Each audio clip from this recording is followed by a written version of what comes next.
我不想死。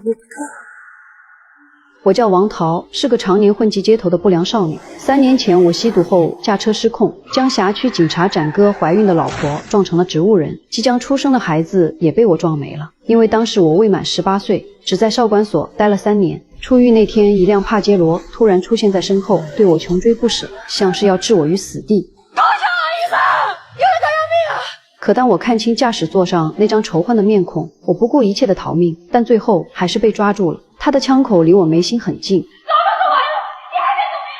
这一刻，他不再是警察，而是被仇恨吞噬的魔鬼。好在这时展哥的同事赶来，我才得以逃走。也正是这件事让我意识到，迟早有一天我会死在他手里。于是我带上为数不多的行李，坐上了逃离香港的大巴，脑海里却不断出现3年前车祸的画面。这些年我强迫自己忘记，却在见到展哥时才发现，有些事一旦做了，就无法逃避，也永远无法忘记。与其这样煎熬的活一辈子，不如勇敢面对。于是我找到展哥，主动要求做他的线人。我向你道歉，你原谅我好不好？可换来的却是无尽的殴打。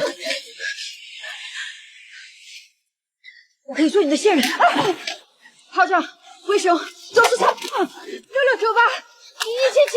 文山、北城、贾考、7658、975、张豹、972、9653，都我还给你的。我将这条街所有的混混名字说了出来，只为求得他的谅解。终于，他没有再动手，而是将我带到了医院。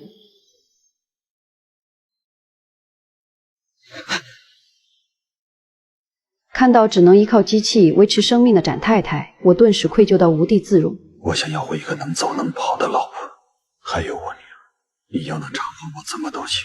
这一刻，我终于理解了他的愤怒，同时也决定毫无保留地帮他，以减轻我犯下的罪。但让我没想到的是，他对我没有利用，只有仇恨。第二天，他将名单上的混混全部抓到警局，我背过脸，生怕被认出，他却当着所有人的面将我出卖。文成、美成串爆，走私的、造假卡的、贩毒的、赌球的，全部在这，有没有抓错？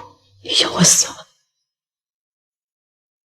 很快，混混们被放了出来，而我不出意外也被他们抓了去。他们逼我像狗一样咬住拖鞋，然后将发抽的泔水泼向我，最后那一脚差点要了我的命。我痛苦地倒在地上，发不出一点声音。直到晚上，我拖着受伤的身体回到住处，却意外接到了展哥的电话。他问我要这条街所有毒贩的资料，身体的痛还未消退，但我还是没有半点犹豫就答应了。可当我将写好的名单交给他时，他却没有丝毫放过我的意思。去哪儿？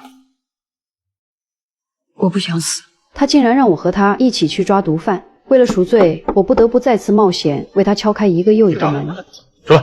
尽管我蒙着脸，小心翼翼跟在身后，但还是被混混头子阿碧认了出来。要不是警察拦着，我估计得死在这儿。谁啊？王桃啊！听到是我，朋友毫无防备地打开门，没想到我却出卖了他。死八婆！放开！放开我！认识他吗？终于，我的行为惹怒了整条街区。在回去的路上，阿碧带着手下将我堵住，我慌不择路逃进一户人家，操起桌上的水果刀，试图吓退他们。不要再逼我！看到阿碧也拿了刀，我知道他这次是来真的，于是赶紧躲进女屋，跳上窗户，拉扯中却被人一把推下。听到他们继续摇人，我拖着摔断的左腿继续逃往巷子深处，可他们还是追上了我。我害怕的大喊求饶：“各位老大，放我条活路吧，一条活路！求求你们，求求你们！”给你大爷！关键时刻，本能的求生欲让我开始反抗，我胡乱挥舞刀子，拼命抵抗，可根本不是这些人的对手。混乱中，我将刀戳进混混的腹部，却更加激怒了对方，要将我置于死地。好在警察赶来，他拔出配枪，试图制止这场伤害。可这些人已经杀红了眼，连警察都打。我趁机躲进一辆汽车，但还是被他们发现。无数刀子向我挥来，我下车逃命，却无意中摸到警察刚刚掉落的手枪。面对不断靠近我的混混，我哭着扣动了扳机，然后继续逃命。一路上我摔倒了无数次，直到我再次躲了起来。不知过了多久，展哥找到了我。这次他看我的眼神里好像有了一丝不一样的东西，他的同事却疯了一样将我拖下车，追问枪的下落。我的枪呢？